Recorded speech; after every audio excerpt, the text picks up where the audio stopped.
वैष्णवीचा हुंड्यासाठी अमानुष छळ झालाय। त्रास सहन होत असल्याने अखेर वैष्णवीनं जीवन संपवलंय।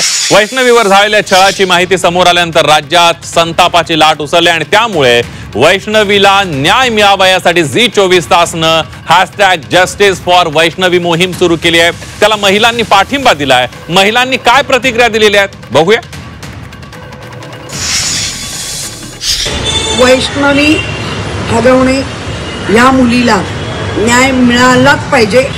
राज्य सरकारने त्या अनुषंगाने न्याय देण्यासाठी प्रयत्नशील असलं पाहिजे आणि केलाच पाहिजे।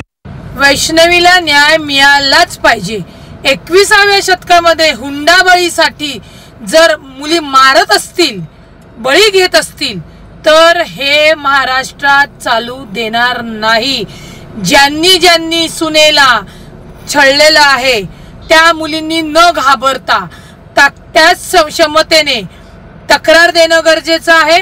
आणि माझी आई वडिलांना विनंती आहे, आपल्या मुलीला लग्न करून दिली म्हणजे तू या दुसऱ्या घरात कायमची पाठवली अशी भूमिका ठेवू नका।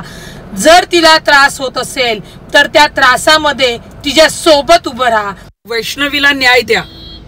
वैष्णवीला न्याय मिळालाच पाहिजे आणि वैष्णवीला न्याय मिळूपर्यंत आम्ही शांत बसणार नाही।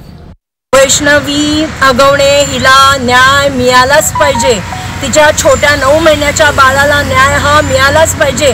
जर वैष्णवी हगवणे यांना न्याय मिळाला नाही तर आम्ही सर्व महिला आमच्या लेकी बाळी घेऊन रस्त्यावर उतरू।